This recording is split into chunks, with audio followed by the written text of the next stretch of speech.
Good afternoon, everyone, and welcome to the Digital Pembroke College, Oxford. My name is Gabriel Schenk, and I did my DPhil in English Literature at Pembroke College, which was also the college where J.R.R. Tolkien was Professor of Anglo-Saxon, a little bit before my time. And he was in that position for 20 years, during which time he wrote The Hobbit and the majority of The Lord of the Rings, before moving to a different position at Merton College. And when I was studying English literature at Pembroke, I became involved in a student initiative to set up a lecture series in Tolkien's name and in honor of his legacy. And the idea with this lecture series is to talk about fantasy literature, very broadly defined, to include science fiction and other types of speculative fiction as well. We don't want to put people into boxes in the lecture series. And so the lecture series is in honor of Tolkien rather than about Tolkien, but Tolkien is almost inescapable when thinking about fantasy. And we've been enormously blessed to have a fantastic range of speakers in the series, really the kind of modern day equivalents of Tolkien in many ways.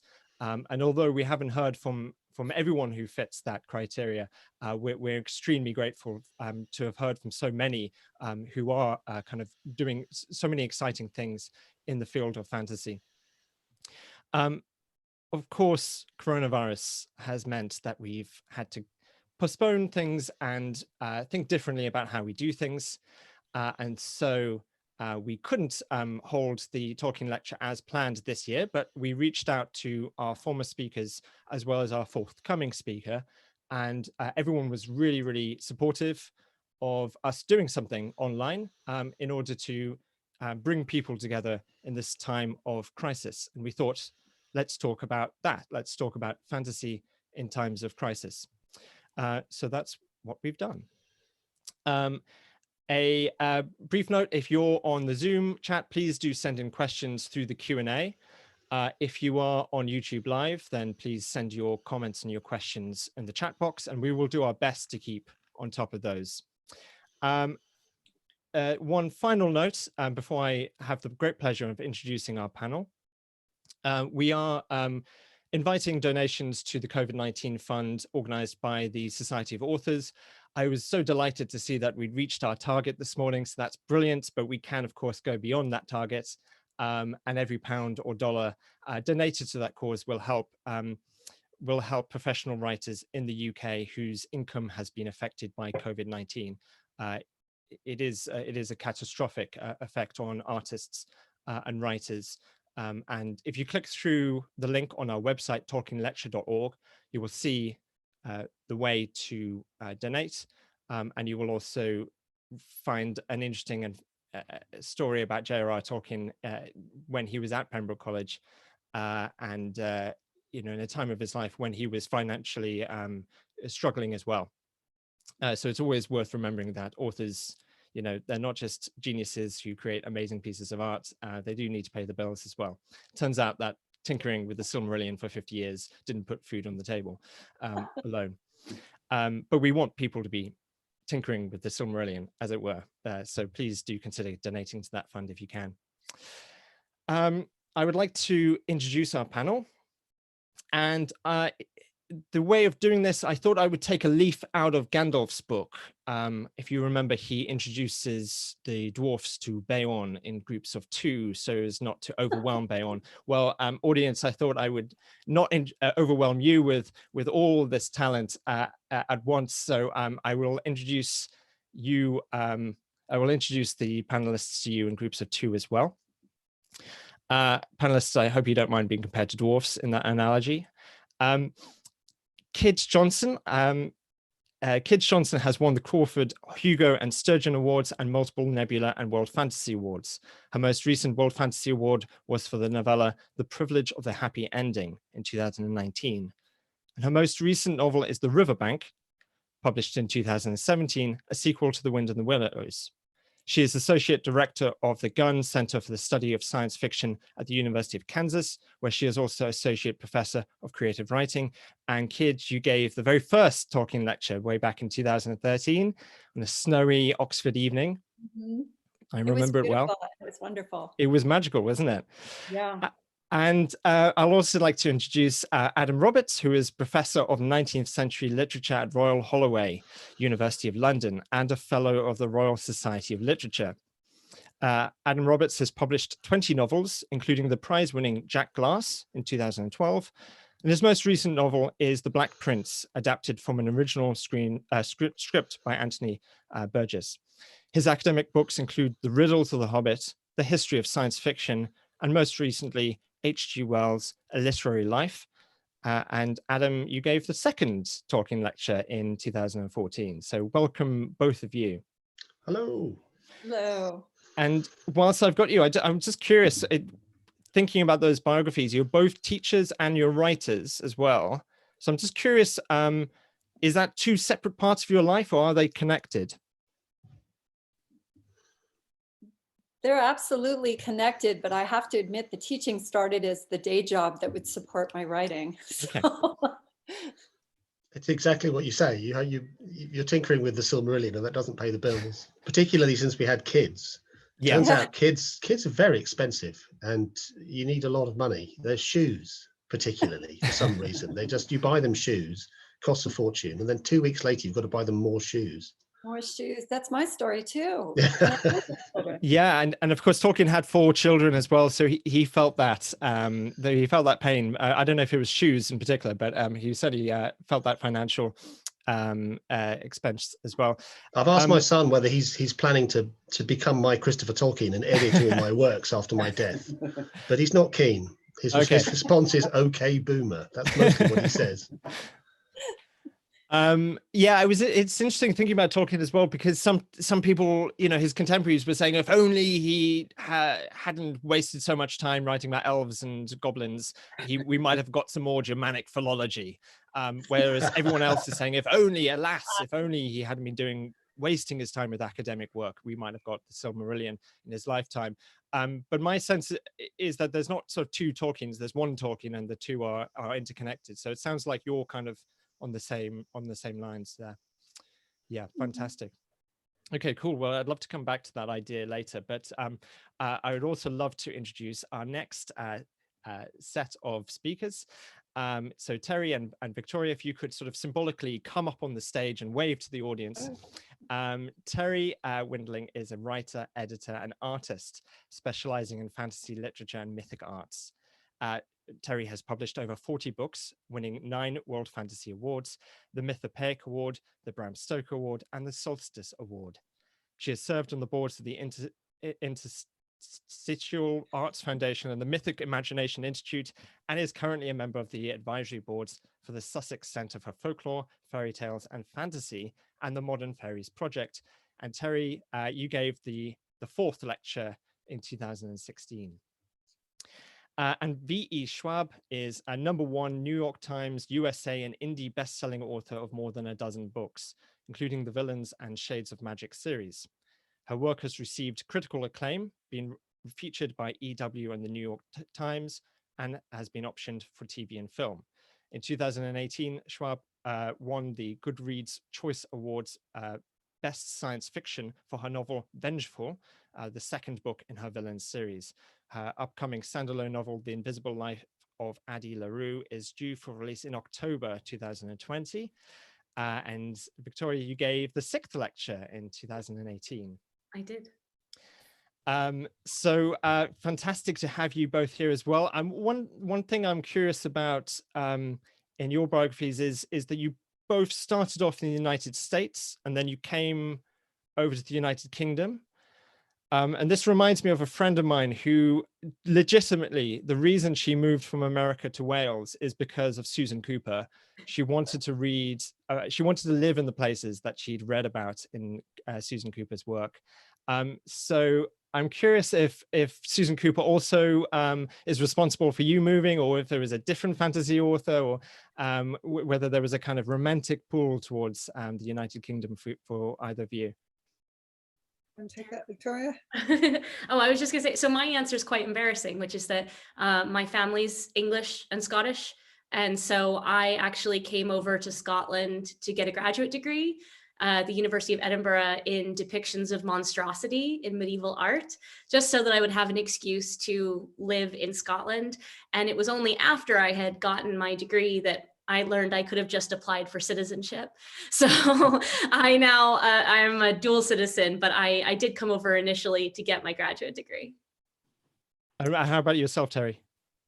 I came over in the 1980s to visit two wonderful artists, Brian Froud and Alan Lee, who created the book Fairies back in the 70s, which when I was in university in the late 70s, studying folklore was such a huge influence on me. And I worked in publishing in New York for most of the 80s and met first Alan and then Brian, and they invited me to come visit Chagford, this tiny little village on Dartmoor. And all these years later, this is where I live. I'm married, I have a daughter, a dog. But it does feel like stepping into a fantasy novel every day in this. Oh yeah, and you share such beautiful photographs of the landscape around where you live. Yeah. Well, it's a Tolkien related landscape in that Alan Lee, my friend and neighbor, is Tolkien's major illustrator and also was the conceptual designer for the Lord of the Rings films. So a lot of his inspiration has been from this gorgeous landscape, not Tolkien's Oxfordshire, but our Devonshire. So there is a little bit of Rivendell here. Fantastic. Well, yeah, I totally get that from the images. And Edinburgh is also a beautiful, beautiful city as well, and feels quite fantastical in a different way.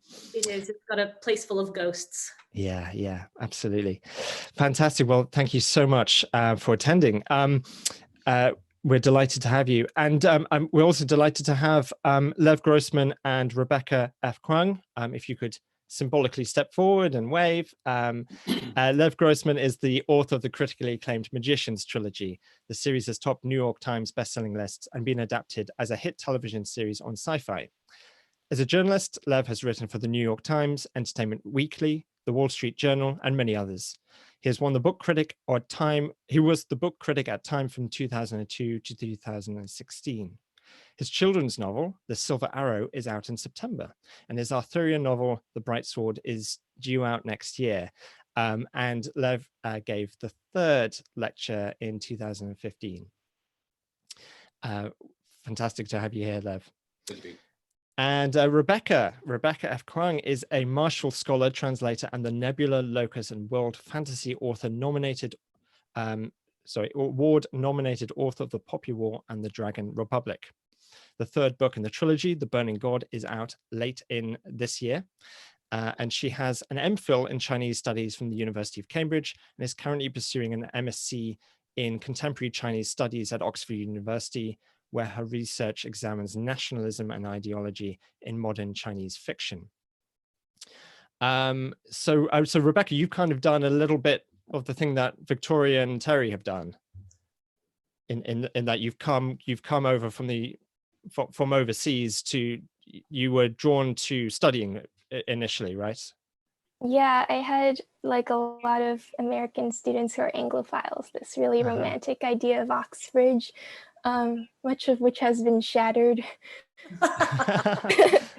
That being said, being at Cambridge and Oxford on the Marshall has been one of the best experiences of my life. And we had this hiking trip planned in Edinburgh in March that I was so excited to go on, but here we are, and I'm back in Florida now. So another time. And I should say, Rebecca, you're our forthcoming speaker. So thank you very much for being part of this. And we can't wait to hear you speak at Pembroke College once we're able to have gatherings again. We're really looking forward to that. But thank you very much for being part of this as well. Thanks for having me. And Lev, I'm particularly looking forward to your Arthurian novel, having studied King Arthur. But I wanted to actually ask both of you briefly about trilogies. So Lev, you've done the big trilogy. Rebecca, you're coming to the end of your trilogy, is that right? so Lev, would you write another trilogy? Is this a form that you want to go back to? Well, I would say that I would not, but I would qualify that by saying that I didn't intend to, in the first place. The Magician's Trilogy happened because I tried to stop and I couldn't. It could happen again at any time. If it did, that would be lovely. So yes, who knows? The King Arthur is the thing that I'm working on hardest at the moment, and it does appear from this vantage point to be heading towards a full stop. Fantastic. The appearances can always be deceptive. And Rebecca, what are your kind of what's your experience of writing a trilogy? Did you mean to write a trilogy so you're not like Lev, that you sort of did by accident? No, it was always pitched and conceived as a trilogy. And actually, the book that I always wanted to write was this last book, which I'm finally doing copy edits on, so it's almost fantastic. done. But I was like, we have to establish all this boring pretext to get there. So I was like, I'll have to write these boring first and second books first, and then we'll get to talk about the stuff I really want to talk about. And then that boring first book was The Poppy War, which did okay. But I'm excited to be finished with this trilogy, and I'm also really terrified because with second and third novels, I feel like it's easier because you have characters already, you've done all the world building, you have an idea of where the story is going to go, and you don't have to start over from scratch. And I've been working on this trilogy since I was 19, and I'm 23 now, and I feel like I grew up with these characters. Like this project was my whole life for 4 years. And now that's ending and it's over, and I have to start again with new characters. It's like dating again after getting a divorce, I guess, and it's very weird and terrifying. But it's also really freeing and exciting because, frankly, I was getting sick of those characters. And Victoria, you've written so many trilogies as well. Do you sort of relate to what Lev and Rebecca have been saying? I'm more on Rebecca's side in that I don't get surprised by where the ending is. I don't think I don't actually start writing a series until I know how it ends. And so I tend to plan a little bit in reverse. So I've yet to write a trilogy that I didn't mean to write, but I'm sure it will happen at some point. I tend to know the length that I want this thing to be. Great. Okay, cool. I thought we would start with thinking about community. I meant to ask everyone also, what are you reading and what are you working on? Some of you have already talked about what you're working on, but would like anyone, before we sort of get into this this big topic of fantasy in times of crisis, would anyone like to talk about what they're reading at the moment during this time of kind of lockdown and pandemic? Have you been going for things to comfort you, or things to inspire you, or things to distract you? Victoria, you want to speak? I'm on the third book in the Becky Chambers Wayfarer series, and the third one is called Record of a Spaceborne Few. The first one's A Long Way to a Small and Grey Planet, and the second one is A Closed and Common Orbit. And I'd read the first one ages ago and really loved it. And then my father, who is 71 and became a reader at like 68, 69, like he really wasn't, fell so hard in love with the second one that he like shoved it back into my hands. And so now it's like the first experience in my life where I've gotten to read a series with my dad and have like a bonding experience, because he just was never a big reader. And I will say it's been so hard for me to focus and get lost in something during this pandemic. And for the 2 days that I was reading A Closed and Common Orbit, I didn't want to do anything else. And that was such a relief, because you get this moment where you wonder, will I be able to lose myself in stories right now? Yeah. I read a lot of nonfiction, and I should explain to the audience, Terry is in, as Terry explained, she's in Rivendell, and the Wi-Fi connection in Rivendell isn't brilliant. So Terry keeps on coming in and out of connection, but she'll come back and we'll hear what she's been reading there. Does anyone else want to share what you've been reading? Yeah, Kij. Well, I can say that I've been I'm a judge on the World Fantasy Awards this year. So Well, I'm you've got a reading lot a of reading. metric ton of fantasy novels, and I suppose it's advantageous being locked down, that I can't escape, I can't get away. It does start to get a bit Same, there's some very good novels that I'm reading, and there's lots and lots of free books keep being delivered, so I'm not complaining exactly, but it's hundreds and hundreds and hundreds of titles. And it's interesting to see just how strong the Tolkienian influence still is. I mean, the people are mixing and matching, and there's a particular sense that we're moving beyond a European focus, and that's fascinating and wonderful. But it's still really kind of Tolkien is the master voice in a lot of this stuff. Mm. I'm still reading a lot of, or I'm having trouble concentrating as well. And what I'm finding is that it's a really good time to do very, very fiddly research because it's not immersive. And it requires I use my whole brain.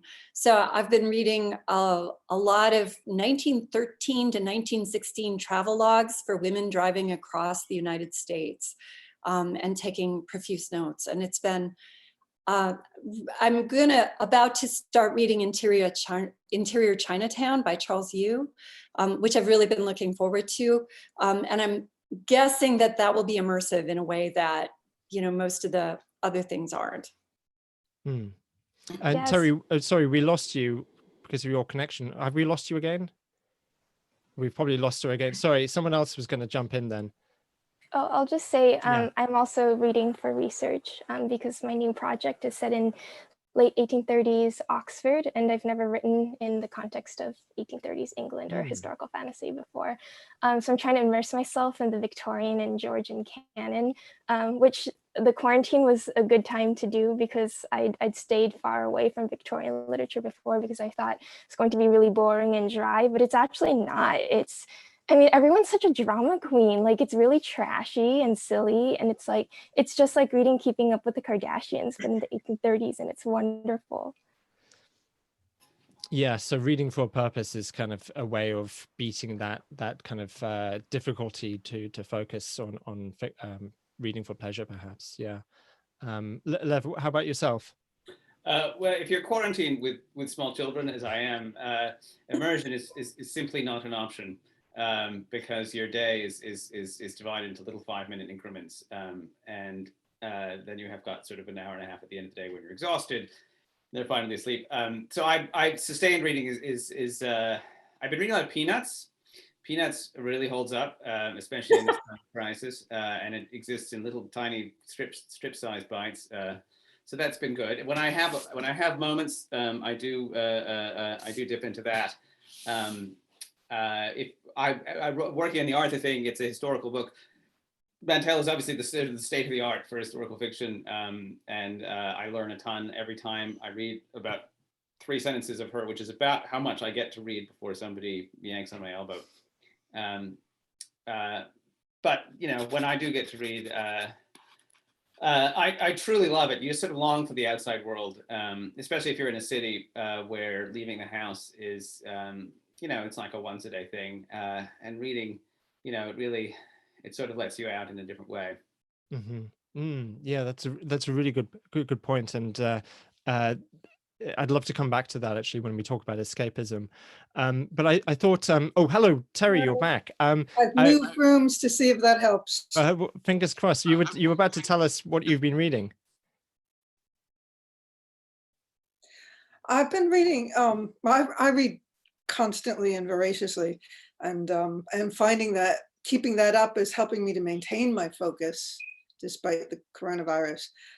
But a book I really want to recommend, which is from nonfiction, is this wonderful essay travelogue. I don't even know what to call it. It's Philip Marsden's The Summer Isle.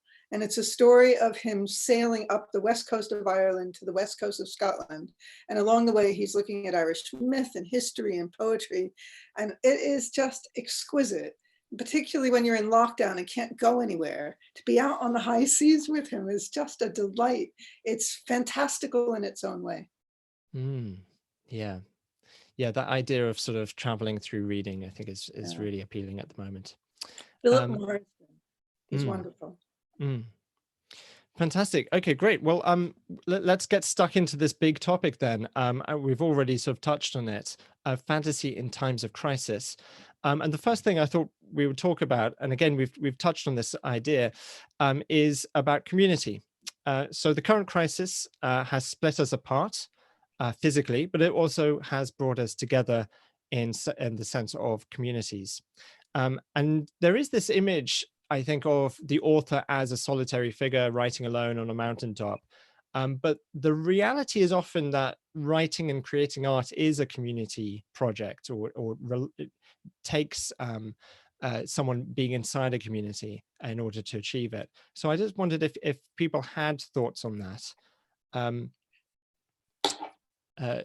Lev, I know you wrote about when you first started, when you first sort of decided to become a writer. You have a story about that, don't you? Yes, it's a very unfortunate story, which I hate to be reminded of. I sort of, when I first started writing, I sort of deliberately self-isolated in a small town in Maine, which turned out to be a very, for me, a very unsuccessful way to be creative. And in fact, the kind of constant buzz of human contact turned out to be, for me, the way that I create art. You know, for me, writing novels, writing in general, it's a way of reaching out to other people and connecting to people. It's not a thing that exists. It sort of doesn't exist if it's just me. So I can't say that being isolated has been. It's always been a bugaboo for me. If I don't have people around me to talk to, I can't write. And I sort of have the worst of both worlds in a way, I mean, that I'm constantly being interrupted by small children, and yet at the same time I feel utterly isolated. It's been a challenging period. Yeah. What do other people think? Yeah, Kitch, you're muted at the moment. I was always a coffee shop writer. I live alone, and I live in a medium small town, 100,000, which is pretty small actually.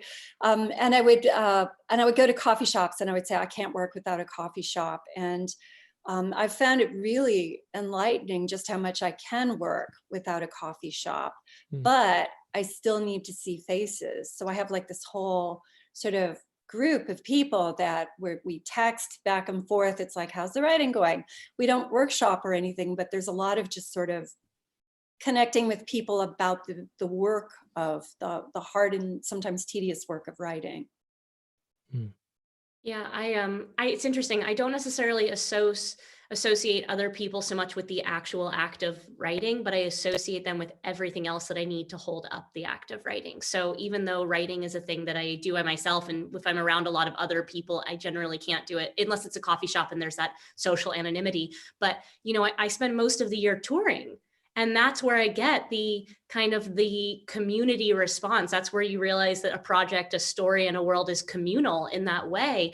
I mean, I was in 17 countries last year, and this year I'm slated to be right here in this closet under the stairs. And it's weird because I didn't realize how much the travel and the meeting people and sharing a story across other writers and other readers was something, and like conferences were things that fed my creative well in a way that I didn't expect. And so I find there's a different kind of loneliness that comes with having no opportunity to get to be in that communal space and talk to others. And internet really doesn't fill that, does it? I mean, it's wonderful the way the communities are coming together online, using these tools to facilitate things that we can't have in person, but it helps, thank God, and it's creating some new interesting art forms, but it doesn't replace that thing that you get from being face to face with a group of people, having a conversation that goes, you know, wherever it goes. I live an isolated life most of the time anyway, living way out in the rural community, but we do have a community. And even though I can talk to them on the phone or online, I just miss sitting around, you know, at the pub over somebody's dining room table and just talking with a human being there. Particularly coming from, I'm older than a bunch of you. You know, I remember the pre-internet age. So for me, face-to-face community is so important in a way that I find for some younger writers, they're so used to their writing communities being online that the switch through coronavirus hasn't been that huge. But for me, it just can't replace it. My wife is a much more gregarious and sociable human being than I am. And I don't mean to irk people, but I'm finding it kind of rather good. I don't have to go out. I just stay home and read and write. My main challenge is just not looking too smug about it, because that would annoy my wife to the point where she'd brain me with a rolling pin. And I think it's an interesting valence, isn't it, escape? Because we think of a default escape as getting out of the house and going and having wild adventures and seeing the mountains. But part of me thinks one of the things that Tolkien is saying is the real escape at the end of Lord of the Rings is when you've done the thing you have to do, which has put you in great peril and cost you a great deal. You can escape back into your hobbit hole and just be comfortable in your own little space. That's a kind of lockdown dream in a way. But there is a kind of joy in the contrast, right? I think one of the reasons I enjoy kind of hiding down in my writing nooks is because I don't get to be there all the time. And there's almost kind of a frustrating mundanity to not having any contrast with it, to not knowing that like today I'm going to stay home or I'm going to lock myself down for this. I think we always like to have the option, or like, you take for granted when there's, like a social event you need to go to that week. And then you look forward to the next day when you don't need to go to one. That's exactly it, that tension between the introverted days and the extroverted days, or at least for me. I was smiling when you were saying that, Adam, because I also am embarrassed by how much I'm enjoying lockdown, because I feel like the world's finally slowed down to my speed. I'm not enjoying the death and all of that. And I know it's hard on a lot of people, but for me personally, I do like having the quiet of just hobbiting away in my little office and writing and not feeling like I'm missing a million things. But I have the tension in me, and maybe some of you have it, of being that person, the complete hermit, and then the person who thrives on getting out and being in community. And those two people don't sit very easily in me. But that place where they rub together is where the art comes from. That's exactly right. I agree totally. I mean, this is one of the more productive periods of my life right now, because there's nothing else to do. And I'm very satisfied by that. I'm very satisfied by spending my time inside this house. But I pine not to always be in this house. I pine not to be everywhere but here at least some of the time. But that's not, and some of that's community, but mostly that's just about seeing new things, refilling the well, because I've written everything I can about my back deck at this moment. Yeah. How about you, Rebecca? So you've been writing as a student as well, and students are belonging to an academic community. Has that helped you write? Yeah, sorry, the power in my house just cut out, so Oh, no. I missed the last 5 minutes of whatever we've been talking about. Okay, well, we're talking about I'll community, just the answer your importance of question at community. face value. Please. Yeah, so I mean, my next book, which is about Oxford students studying very esoteric things, is very much a community effort. When I was in Hong Kong, I heard Jeanette Ng give an interview where she said that she keeps a pet physicist on retainer, and she feeds this physicist and asks him questions about physics, and he answers them, and then she puts them in her novels. And that's how I treat my friendships. So one of my best friends is a Victorianist at Harvard, and I just treat her as a walking encyclopedia whenever I have questions about what curse words they would have used, or what murder weapons, or how they would have traveled around places, and how you offend people at dinner parties. Then I have another friend who went to MIT, who I just ask for engineering questions on the magic system, and she sends back suggestions like, oh, I think they should daisy chain these magical words to see if that like amplifies the effect. And I'm like, Katie, you're so smart.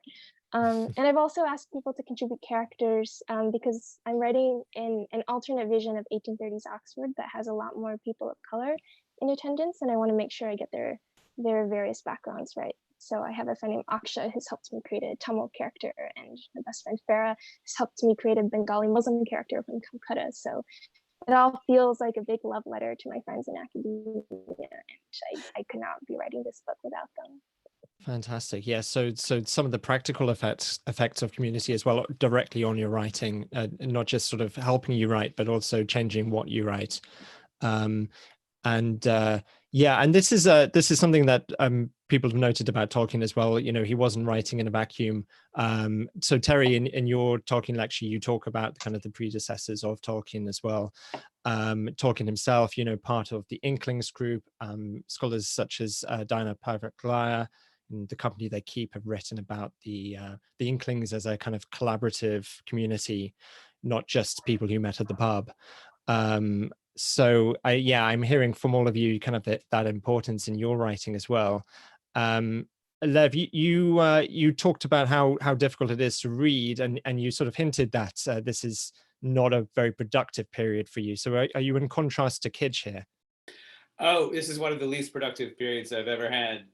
I spend all day doing childcare. My wife works full time as well, so I spend much of the day doing childcare. Then I spend the day cleaning up from the childcare.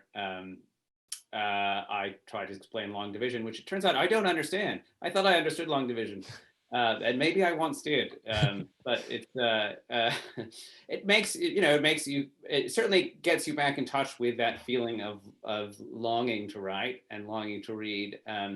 Writing has never seemed so desirable to me. I'm sure when I get back to it, I'll realize how unbelievably awful it is.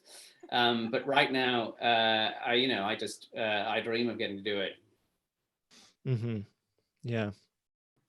And lots of comments on the YouTube live, a lot of people sort of echoing what people have been saying here, that as writers, they also yearn for that community, and looking forward to getting back to it as well. Yeah, I'm curious, just to go back to my question to Adam and Kij about teaching and writing at the same time. Do you also take, does it help being in a community of students, and what's it like being a teacher during this time?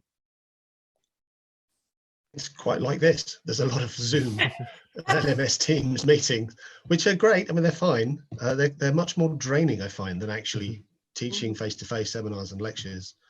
I mean, the lockdown came in the English system, the British system, right at the end of the second big semester. So we lost, I think, a week and a half at the end of term 2. And now it's all finals marking, and you're seeing students often individually, and that's not so bad. I'm dreading a little bit what's going to happen in the new academic year when we have to give our lectures and our seminars all through this format. I don't know how you're finding it, Kij. Well, I lived a really minimalist life, and I didn't have internet at home until 2 months ago. And that's why I didn't know that this house didn't have internet available to it, actually. So when we started it, we were halfway through our semester, 7 weeks into a 15-week semester.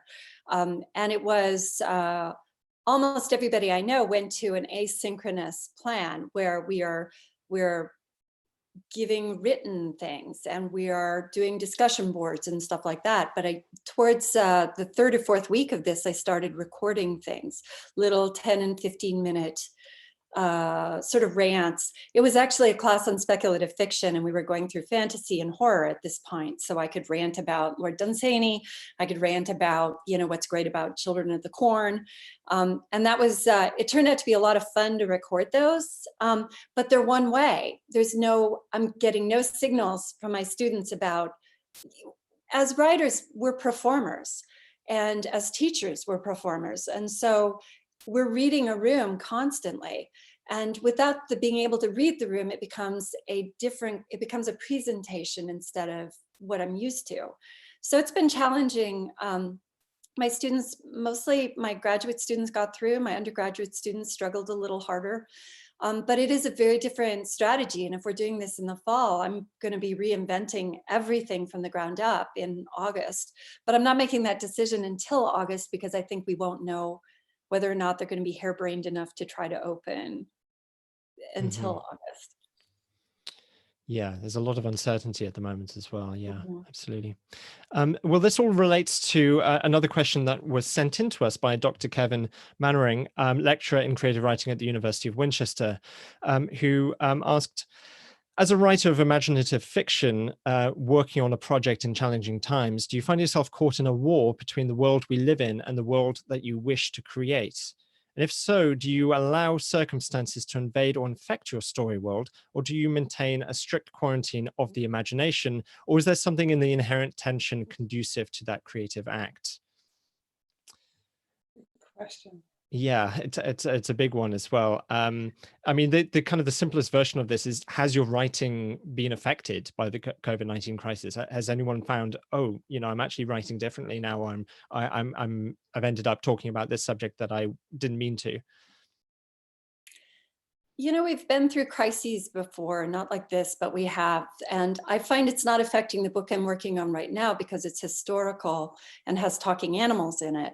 But in the past, when we've been living through difficult times, it really depends on the project.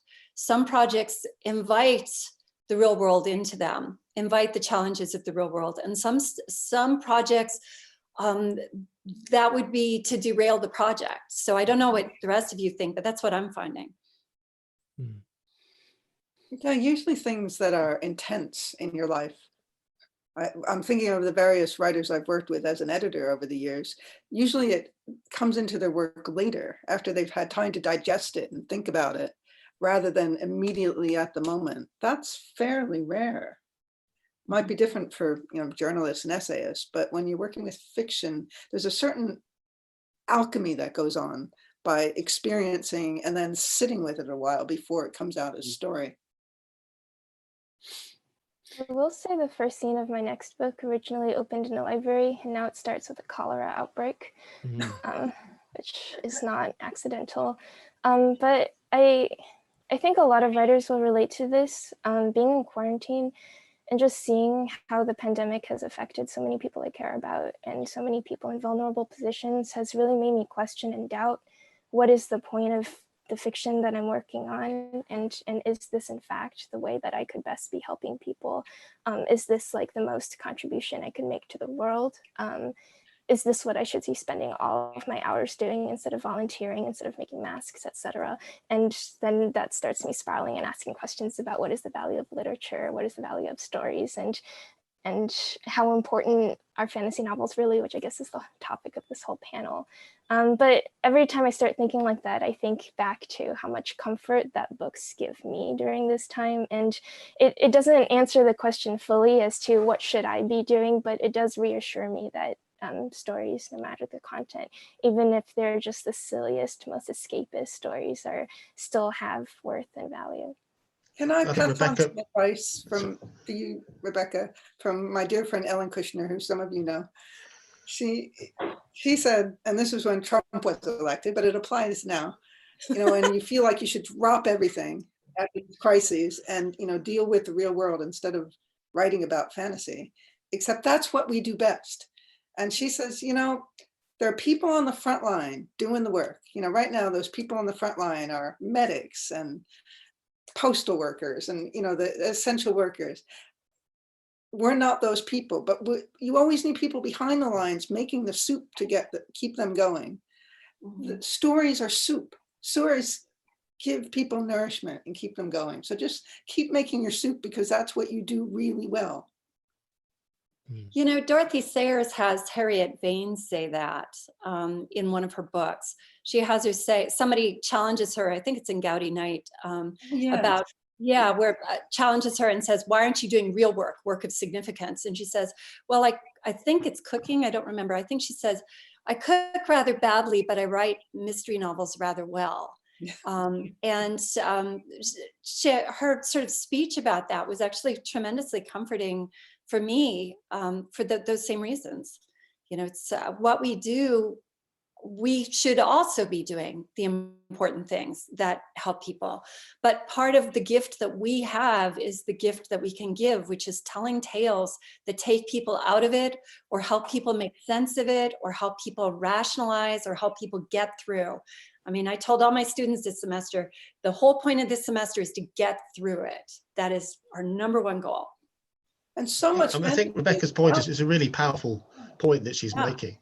But I suppose two things would occur to me. One is that if you're interested in writing and you want to write, don't write a coronavirus novel, because publishers are going to be absolutely swamped with coronavirus novels in 6 months and 12 months time. But the other thing that has really come home to me is I've written a lot of science fiction. I've read a ton of science fiction. Science fiction has always been imagining a kind of catastrophe, and it tends to imagine the catastrophe as a kind of Lord of the Flies collapse of civilization and everyone becomes dog eat dog. And that's not what we're seeing.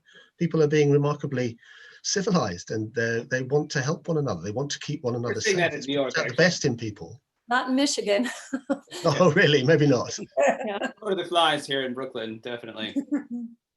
I've been thinking a lot about what it's changed for me and what it hasn't changed. So it's obviously changed a lot of aspects of my process, but I was sitting here trying to figure out why it hasn't really changed a lot of aspects of my product.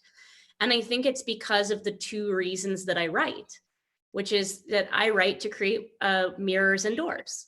I write to create doorways out of our world, and I write to create mirrors so that people can see themselves in positions of power, positions they don't already see themselves in. And I think as dark as my stories are, those are two very hopeful positions. And what we need in darker times, I think, is hope. And so I'm finding a lot of readers reaching out to me right now, and they're grateful to have both escapism, both ways to step out of this world, because there are ways in which we have power and ways in which we don't. And it can be extraordinarily mentally upsetting and grueling to get lost in the spiral of what you can't do. But also my stories have been and are, and I imagine for the future will just be stories about taking people from the edges of the narrative and putting them at the center. And so I think my stories haven't changed because they've always been a bit about hope.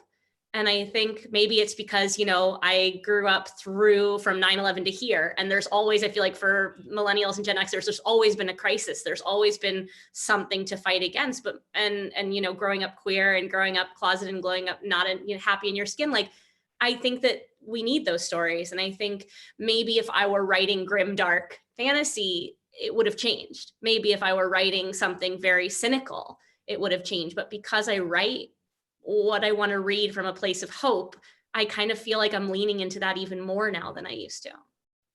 That's lovely to hear. Yeah. Yeah, Terry, did you have anything to add? I think you were going to say something earlier.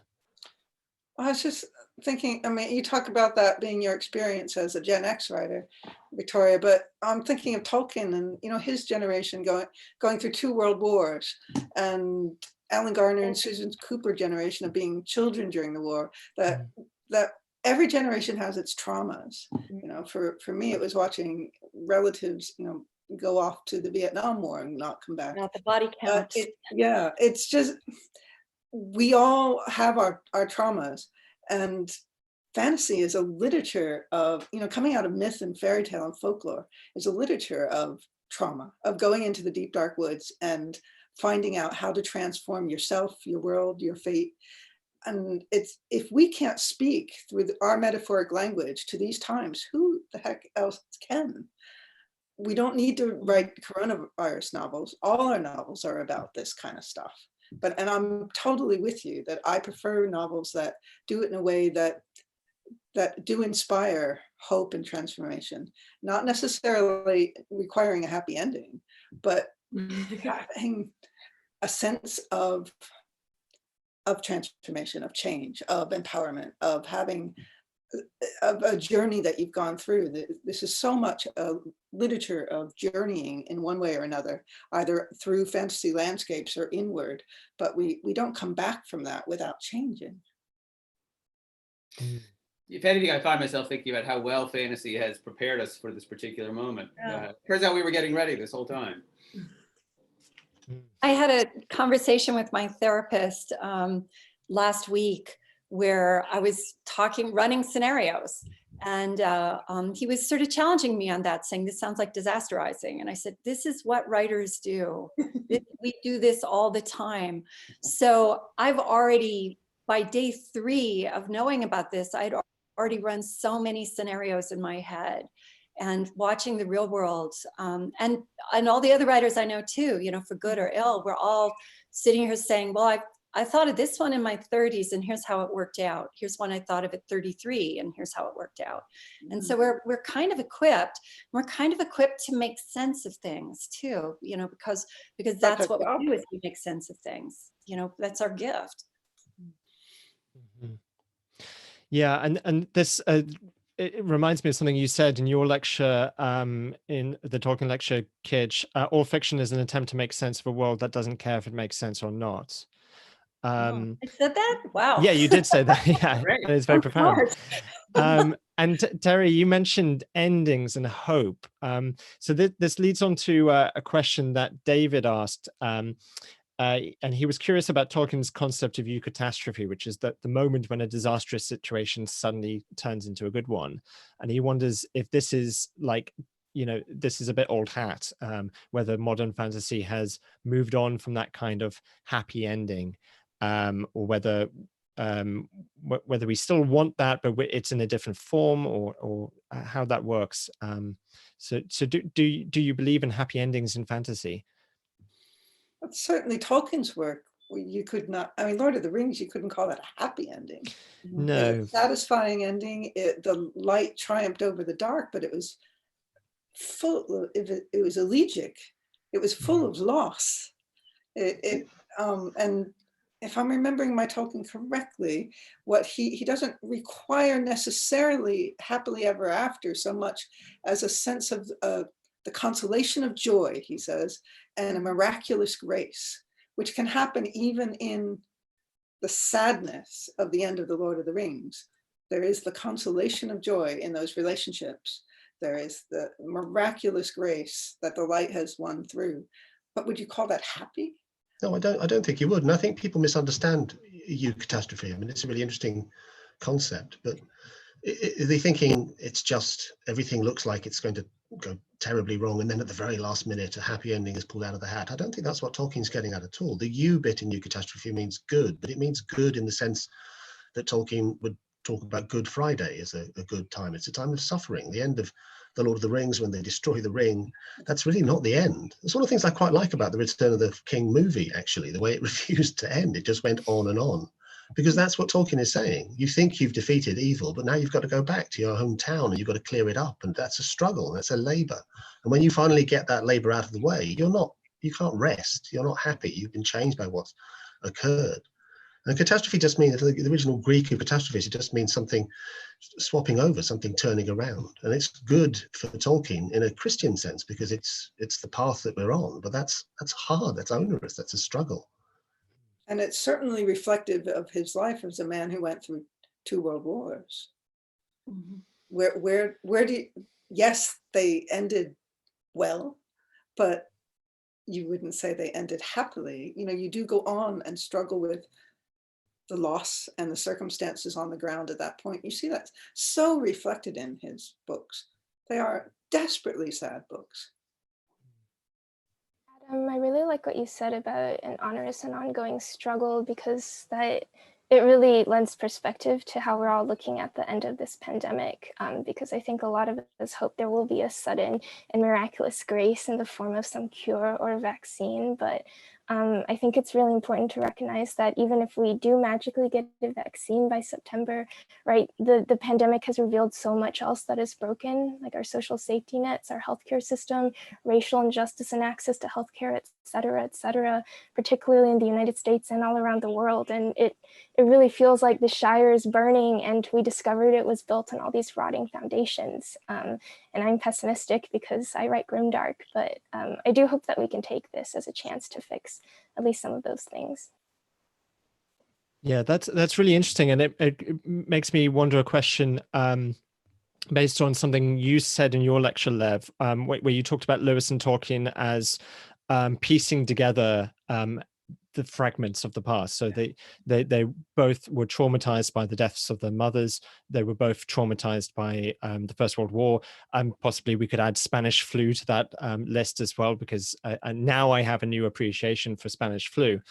And you talked about Lewis and Tolkien sort of wanting to use fantasy to create a unity in response to that fracturing, and authors after, not so much the kind of Diana Wynne Jones generation, but maybe after that, people like George R.R. Martin, wanting to sort of split apart the unity of fantasy. After this, and based on sort of what Rebecca was saying as well, do you think fantasy authors are going to be more again interested in piecing together fractures? I mean, is that how it works? It goes in sort of cycles. It's truly fascinating. I mean, I suppose we'll find out, but that I've always been very, very conscious of Lewis and Tolkien, and I'm obviously not alone in this, of having writers who are writing in response to trauma and catastrophe on a global scale. And one of the things that I found fascinating about fantasy in the past 20, 30 years, fantasy written by people in my generation, we never had that. We never had an obvious global catastrophe. We never had a world war. And I think some of the most interesting fantasy that we've seen have come out of adapting the genre as a response to that. I find it fascinating all over again that for the first time in our lives, Generation X are looking at a truly global catastrophe. We're not used to thinking of the world as a whole. And yet now in this horrible way, suddenly we are forcibly reminded that we inhabit this world, which we're accustomed to think of as shattered and fragmented, like Earthsea. But in fact, or Westeros, but in fact, it is in fact one interconnected organic system. It's doing interesting things to my head, and I think we'll see interesting things come out of it. Mm-hmm.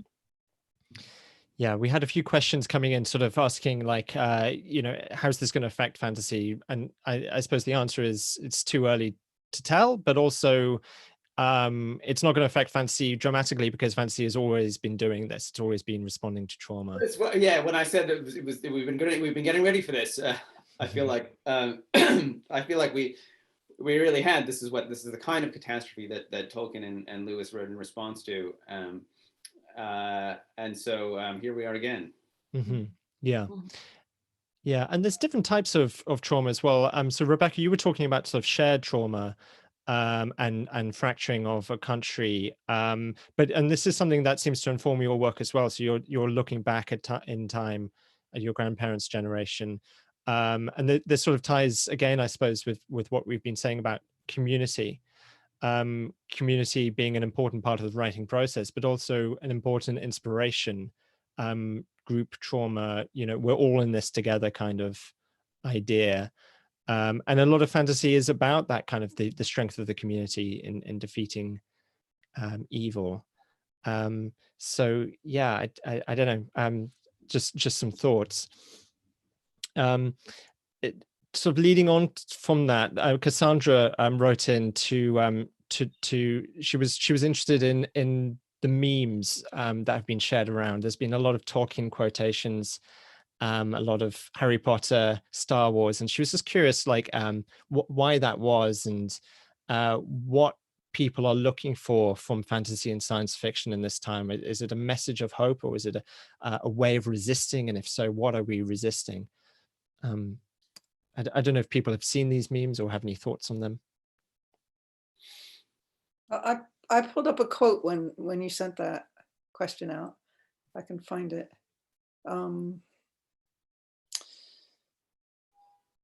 Sorry. I mean, it's things like, I wish it had not happened in my time. So do all who live to see such times. Oh yeah, that one has been around a lot right now. Yeah. Memes are really interesting, aren't they? Because they are a form of shared culture. Back in the day when there was a monolithic culture that was kind of top down, that our schools and universities insisted upon, everyone shared quotations from Horace and from Shakespeare. Now there's this bottom-up sense that the culture that we have in common is science fiction and fantasy. All the memes are Star Wars or Harry Potter or Tolkien. Tolkien has extraordinary staying power in that regard. And in order for it to work, everyone has to recognize the illusion, the context out of which it comes, and the way in which it's being reappropriated. I do find it all very fascinating. I mean, I kind of find it fascinating in the societal sense. I think a lot about boundaries, about like, how do we define the limits of community? Like, how do we come together? What separates us? And obviously we see a lot in the United States with politics and right and left. And I did think it was really interesting to watch the states in the United States break down and form new coalitions almost based on like their regional pacts on how to handle the pandemic, like, because as they came together as new territories.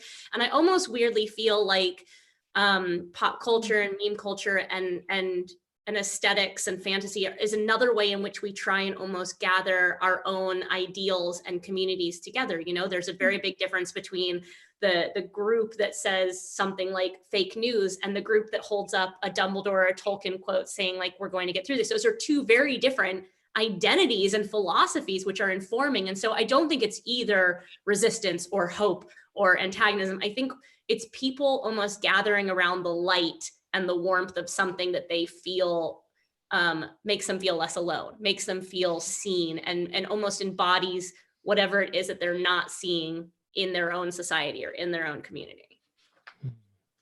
What I wanted to address in Cassandra's question is, why fantasy? When we're dealing with something so real and immediate, why would people turn to these imaginary worlds and fairy tales? Yeah.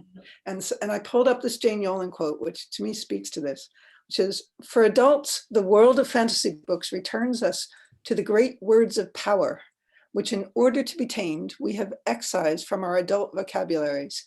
These words are the pornography of innocence, words which adults no longer use with other adults, and so we laugh at them and consign them to the nursery, fear masking of cynicism. These are the words that were forged in earth, air, fire, and water of human existence.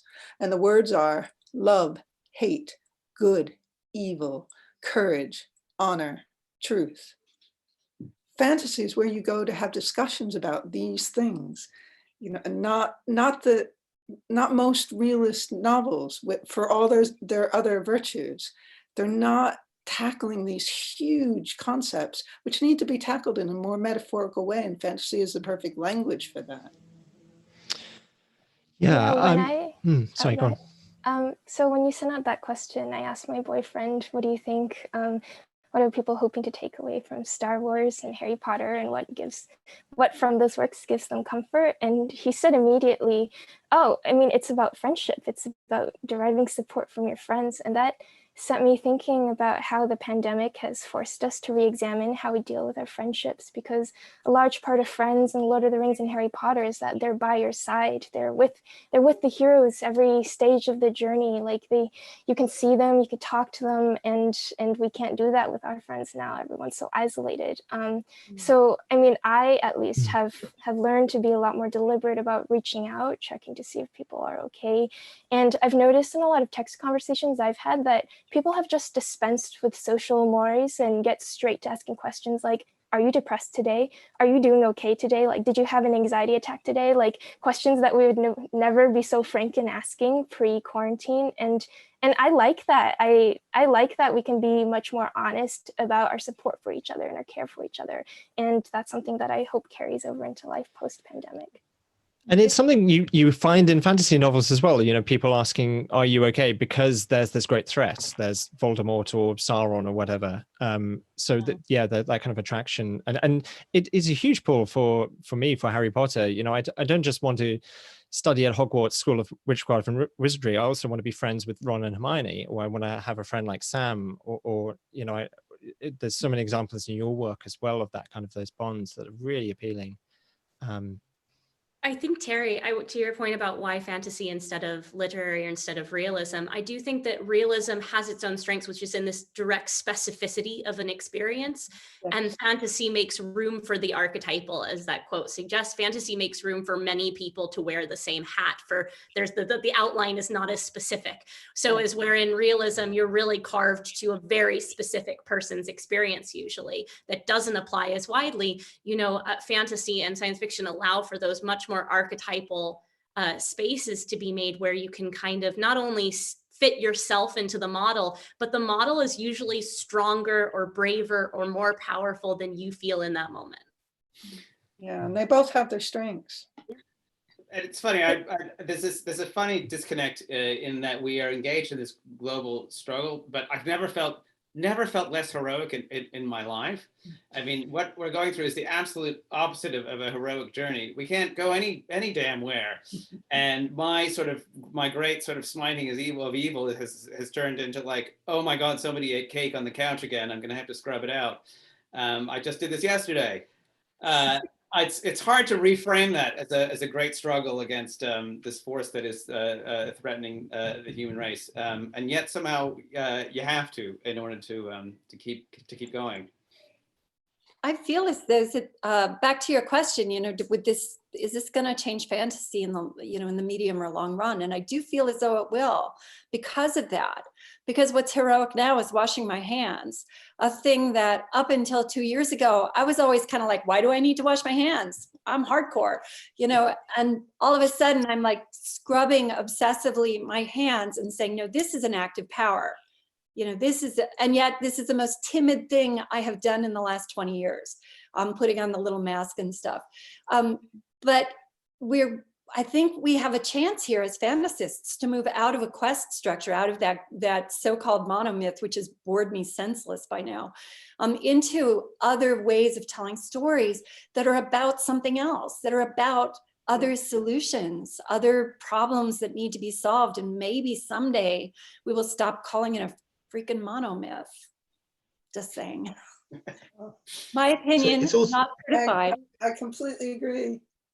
but it's also a relationship. It's about the relationship of the present to the past. So a lot of people are drawn to fantasy because they feel that there's been this disenchantment and that we've lost touch with these words of power that Terry's talking about. And absolutely, that moves me. That makes the hairs stand up on the back of my neck. Realism is a kind of bourgeois mode of art. It comes out of the 18th century and it's about bourgeois concerns. But we live in a bourgeois world now. We don't live in that old warrior culture. And I'm really pleased that we don't, because the flip side to valorizing honor and courage is to make yourself into a fascist.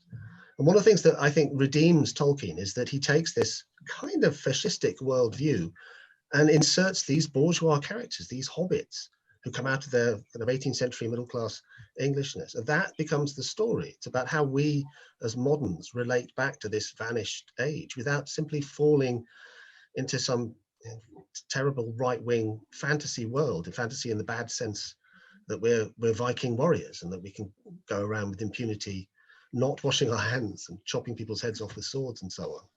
But Sadly, in the United States, I feel as though we are valorizing a lot of, Viking type activities. But I do think that one of our challenges as fantasy authors is not only to feed into a reader's desire for nostalgia, but is to write new nostalgias, right? The problem with a lot of nostalgic works is that they're aggressively white, straight, and male. And I think that we also have a challenge to how do we capture those feelings of nostalgia while creating forward, not just creating for things that appeal to our desire for the safety or the comforts of the past. And I think that's one of our great challenges is how do we find ways to balance darkness and hope? How do we balance the archetype with the specificity of identity and the specificity of experience so that we're not just recreating the stories that have already been told, but creating stories that have more space in them for people to see themselves moving forward? I would also say that some of this nostalgia that we go to Tolkien for, and I'll speak for myself, but I think there are a lot of readers like me, is not necessarily for the warrior bits, for the Viking, rah, rah, but for the long journey through unpolluted landscapes. The long journeys into it, to use your words, Robert, a re-enchanted world, where you're connected to the old stories and the beautiful landscapes, and you can drink the water in the river, and that is part of the magic for me, much more than, I whip through, probably true Tolkien readers will be horrified to hear this, but I, page through all the battle scenes to get to the next long journey through the forest. That's what I go to fantasy for in many ways, is to be back in a re-enchanted landscape. And I think that is something that fantasy also does very well and needs to do in this era of climate catastrophe. I think that's absolutely right. I mean, one of the contrasts between the movies, The Lord of the Rings, and the book, The Lord of the Rings, is that the movies are really interested in the battles. And when you go back to the book afterwards, you think he's not that interested in the battles. He's more interested in the trees, actually. Yeah, I'm with him there. Yeah, building off of what Victoria said, I want to push back against and I'm going to strawman this a bit, this assumption that the trauma that we're living through now, this pandemic, is going to change fantasy in some new and unprecedented ways, in that we're suddenly talking about how to deal with trauma and deal with difficult apocalyptic situations, because I mean, non-white authors have been writing speculative fiction born of trauma for a really long time, not just from global events, but from the day-to-day trauma of being non-white, being immigrants, being villainized for where you come from, which are then exacerbated by global traumas like this one. So writers like N.K. Jemisin, Tochi Onyebuchi, Octavia Butler, Rebecca Roanhorse, River Solomon have all been writing works born of trauma before there was ever a pandemic. And these are significant because they aren't just about heroes overcoming the evil system, but of the victories of just day-to-day survival. Survival is a victory against an unjust system. And I think we can learn a lot of lessons from that, and thinking about how, oh, we don't have to be Vikings. We just have to not get COVID-19. We just have to not succumb to it. So I think there's a lot more continuity in fiction about trauma than we have been assuming. I would agree with that, absolutely. And also, I mean, don't you just get so tired of hearing, you know, the new fiction from diverse writers, the new fiction from women, the new gay fantasy? I mean, we've been here, you know, those of us coming from diverse backgrounds, you know, for a long time now. When does it stop being new? When can we look at our history in the way that Jemisin is in dialogue with Octavia Butler, and you know, the way that gay writers now are in dialogue with Ellen Kushner's Swords Point books, which were written back in the 80s. What I wish our readers, or at least the people writing about the field in newspapers, would look at the history of our field a little bit, because this is a conversation we have been having for 30 years now, and it's getting stronger and it's getting better, but it's not new. Yeah, and Maya on the YouTube live said something that was pushing back against you, Lev, a little bit, in that you said that we don't have a crisis like Tolkien and Lewis did, and Maya was saying, well, what about climate change? It's a very different kind of crisis. We're not sort of fighting climate change, or most of us aren't sort of fighting climate change in the way that Lewis and Tolkien were sort of dumped into the great trauma of warfare.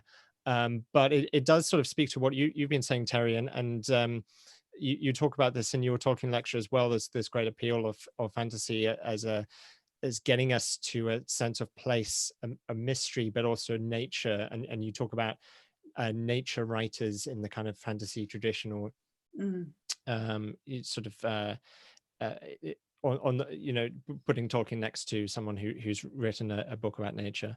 So I'm curious, because we're thinking a lot about nature and public spaces at the moment with coronavirus, because they're all banned.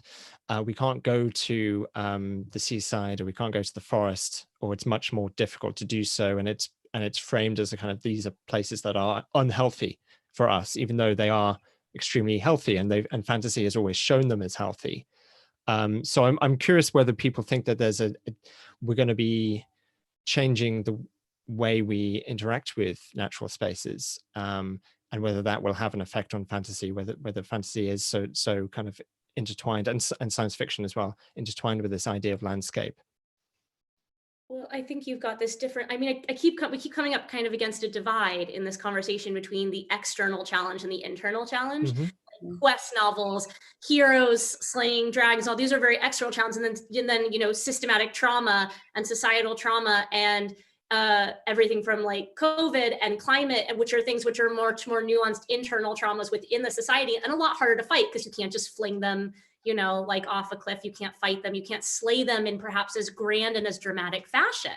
So I do think we're, you know, there's a shift that needs to happen in the narrative away from, unfortunately, the grandness of the externalized embodiment of evil, right, to the far more insidious evils that permeate our society, things that COVID is bringing to light, but also, as Rebecca said, have been to light in many communities for a very long time, communities that have faced trauma in far more insidious and less, I don't even want to say less overt ways, but ways that are easier to erase from without those communities, right? Ways that are seemingly made invisible from without those communities by people who choose not to look at them. So I think there's almost like a divide in what we want to think of as fantasy as quest and nature-based and grand to these more internal and nuanced problems.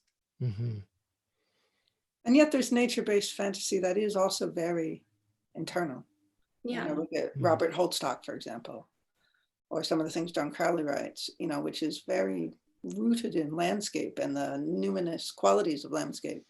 I just picked two white men, I know, but it is possible to write works that aren't in the grand heroic scape of fantasy that are about. Yeah.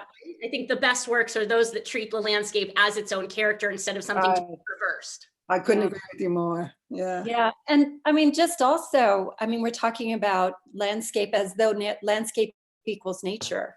And anybody who's lived in Brooklyn knows landscape is the street, landscape is the subway, landscape. I mean, landscape is whatever we are moving through. And which is what fiction is about that. That's what urban fantasy was about when it started in the 80s. When you look at the work of people like Francesca Lia Block, Megan Lindholm, Robin Hobb, when she was writing as Megan Lindholm, they were looking at the numinous quality and the nature and folklore of cities. And then it moved in the 90s to being more sort of Buffy kind of. That's what urban fantasy is associated with now. It's like people hunting vampires and werewolves in cities. But originally that field was all about that, about nature as being and magic as a metaphor for nature, being something that exists in cities too. Mm-hmm. But it's also, Keej's point is a really strong one for Tolkien, because Tolkien's landscapes, which are based on the landscapes of England, these are not natural. These have been shaped over many centuries. The trees have been cut down and the wood's been burnt and made into ships and so on. The land has been enclosed to breed sheep because they're very profitable. You get these big open fields. It's very pretty, but it's not natural. It's been made by men and women over many, many centuries. Mm-hmm. Yeah, and there are pretty good fantasy books out there that deal with landscape and nature as toxic and implicated. I just finished Sophie McIntosh's The Water Cure, in which, like, aside from this one island, there's this like toxicity infecting the land, and it's implied to be because of men, and men are toxic and they breathe out toxic fumes, and it's a very interesting and nuanced look at patriarchy. But I think there's even more interesting work being done on nature and landscape in the sci-fi genre, especially sci-fi that deals with climate change. And here I'd recommend books like Sam Miller's Blackfish City, and Chen Qiufan's Waste Tide. Like, people are having these conversations about these beautiful areas becoming inaccessible to us, and maybe fantasy is just now getting there, but there's a lot out there. Yeah. So what I'm hearing is that fantasy isn't just a way of inspiring us or showing us another version of what we could be living in, but also a way of reflecting what we're living in at the moment, and it does both at the same time. Yeah, I think that's a good way of looking at it, rather than one thing or the other, as you say, Victoria. It's both. Yeah, Lev. Oh, sorry, Victoria put it very well with the mirrors and doors. Yeah, absolutely. Yeah. So we're approaching the end of our time. We've got a little bit left to do, but I'd love to hear from any of you if you've got quotations that you from things that you've been reading at the moment, anything that's been inspiring you at this time. I don't know if anyone wants to share anything. Who wants to go first? I will, because why not? Thanks, Keej. I wrote it on a card because I just did a reread of Tolkien, and all of the standard quotes were sort of floating around. But my favorite actually is from the first book, and I think it's about wargs. And it's Sam. "My heart's right down in my toes, Mr. Pippin," said Sam, "but we're not eaten yet." And I've always loved the notion that that as long as you're not eaten, you're good. Sorry. Thank you. Well, I brought a quote by the Kiowa author N. Scott Momaday, and my own reaction to it. He says, words are intrinsically powerful, and there is magic in that. Words come from nothing into being. They are created in the imagination and given life on the human voice. You know, we used to believe, and I'm talking about all of us, regardless of our ethnic backgrounds, in the magic of words. The Anglo-Saxons who uttered spells over his fields so that the seeds would come out of the ground on the sheer strength of his voice knew a good deal about language, and he believed absolutely in the efficacy of language. That man's faith, and may I say wisdom, has been lost upon modern man, by and large. It survives in the poets of the world, I suppose, the singers. We do not know what we can do with words, but as long as there are those among us who try to find out, literature will be secure. Literature will be a thing worthy of our highest level of being. Now, like Mama Day, I believe that words have a magic and a power of their own, which those of us working in the fantasy field would be wise to remember. A good fantasy novel is literally spellbinding, using language to conjure up whole new worlds or to invest our own with magic.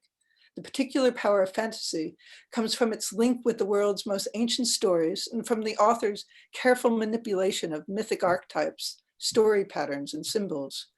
A skillful writer knows she must tell two stories at once, the surface tale and a deeper story encoded within the tale's symbolic language. The magical tropes of fantasy, rooted as they are in world mythology, come freighted with meaning on a metaphoric level.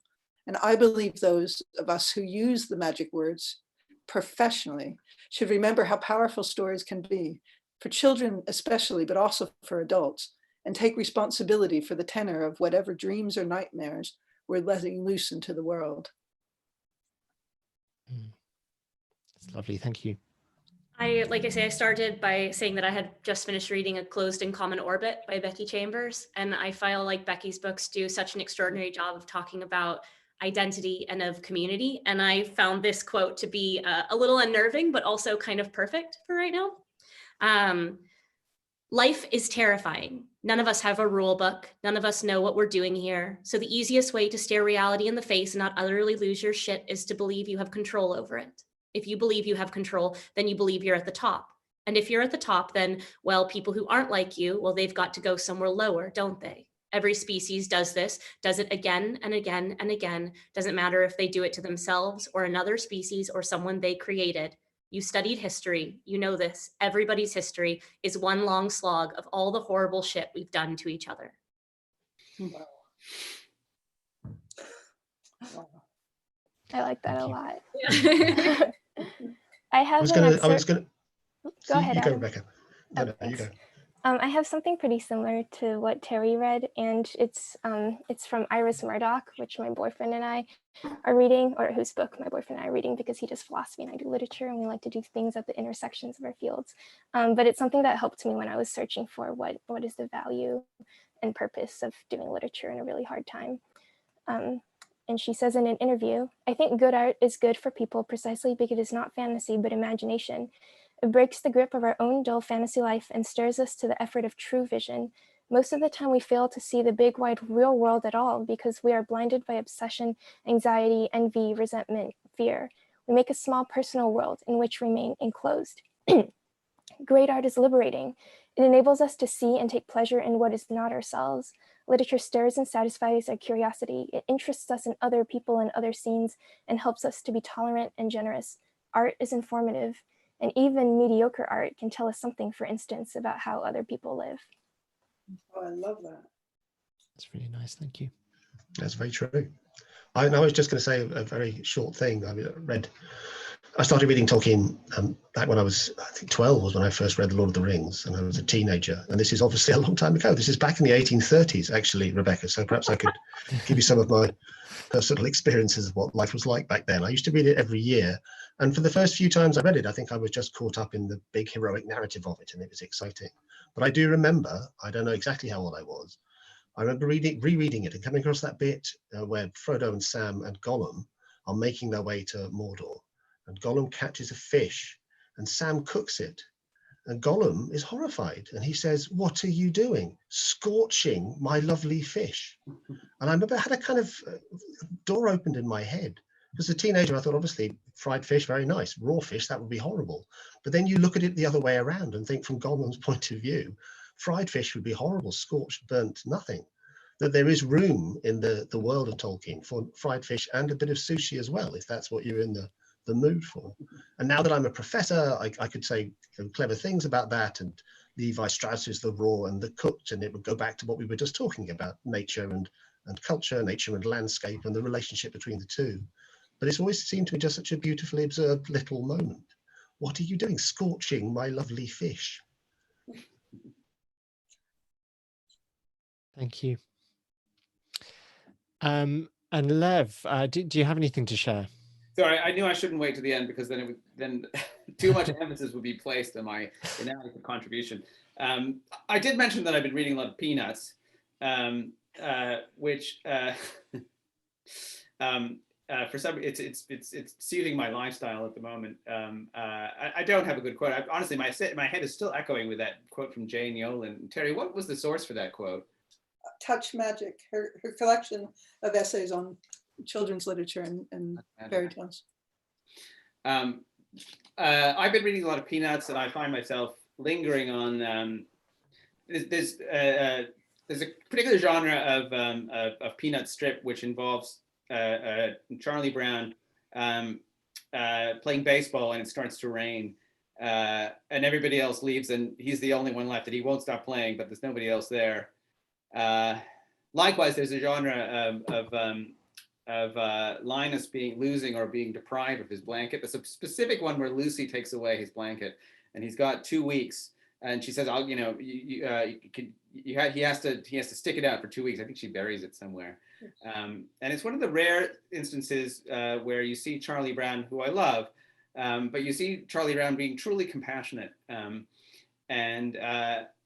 You know, for Linus, the blanket is a magic object, but for nobody, it's not magic for anybody else. And I feel so much of fantasy is about making visible or placing value on things that aren't otherwise visible. And it's a great strip where Charlie Brown just sits up with Linus because Linus can't sleep. I don't even think it's a particular punchline for that strip, but it's one that keeps coming back to me. Thank you. Yeah, I mean, it's fantastic to have such a range of sources of inspiration here, from Peanuts to articles, to literature, to everything, and it does show that we can take solace and inspiration from all kinds of places. So I wanted to end actually going back to something you said, Rebecca, where you said, you know, what can I be doing in this time as a writer? Is it enough to be writing fantasy? So I want to ask I want to throw that question out to the audience, who have been fantastic. There have been lots of comments, lots of people agreeing with all that's been said, a lot of people really responding to some of these quotations as well. And my question to the audience is, does fantasy, do these kind of stories, do stories help you in this time? Have you been inspired? Have you been consoled? Have you seen things reflective of your reality in stories? Has it helped you to understand things? Has it helped you to work through trauma in your own lives? There's a wonderful quotation someone in the Zoom meeting has written in to say, I'm an intensive care doctor. I can reassure all of the panel that reading fantasy has been life-saving, saving my mind for sure. And that's from Nick in Helsinki. So we might not be, yeah, it's lovely, right? We might not be saving lives or in hospitals, and we're very, very grateful to all those people who are, but we can all do our bit, I think, and you're all certainly doing your bit. And the the YouTube live has lit up 1,000 times. Yes. Oh, absolutely. Yes. Heck yes. Yes. Yes. Yes. Definitely. So yes, 1,000,000 times. Yeah, that's fantastic to see. Fantastic. No pun intended. Actually, no pun intended. And someone's also asking, will there be a resource list for all the brilliant texts and things mentioned? Yes, we'll put one together and we'll put it on the website, because we've had so many people mentioning book titles and quoting from things that people would like to read and check up on. But I would like to say to the audience, please also check up on all these amazing authors and panelists. You've heard them speak just a little bit today, and if they're new to you, then please do check out their work and support their work. I think that we're coming to a close. Would anyone like to say anything, any last comments or words of inspiration or thoughts on this topic? No pressure at all. This is the kind of the ending thing. Well, I'll say something really quick. Thank you. I think a lot of people want to buy books and read books during this time. If you can, buy them from bookshop.org instead of Amazon, which is evil.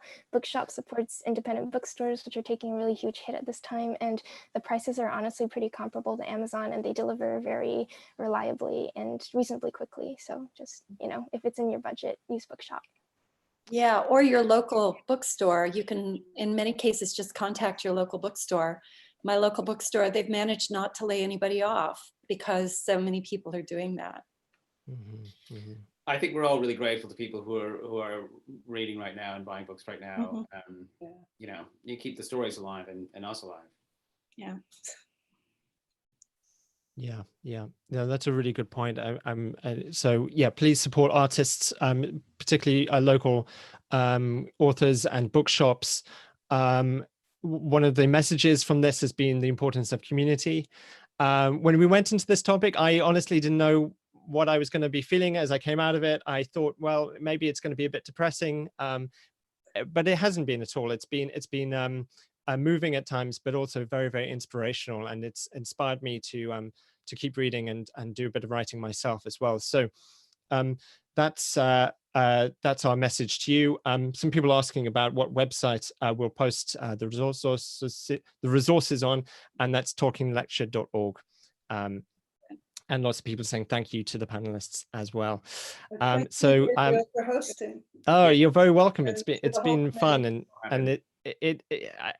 I know what you mean, Terry. It's not quite the same as meeting in the pub or whatever, but it's pretty wonderful to have people from all over the world and different backgrounds as well coming together, and it's something that we're really pleased we could have done. It's almost a eucatastrophe, if I may use the term. So thank you very much to all our panelists. A huge round of applause for them. Thank you very much to all of you in the audience. Keep reading, keep writing. Most importantly, look after each other and look after yourselves. And we shall see you all when the shadow has passed back in Pembroke College, Oxford. And we look forward to that happy day. And we look forward to hearing your talking lecture, Rebecca, as well. Looking forward to coming up with what it's going to be about. Fantastic. Okay, well, thank you so much, everyone, and stay safe and thank you. Thank you all. That was I really enjoyed that. That was great. Thank you. Thanks so much for putting this together. Thanks, everyone, then. Okay, bye-bye.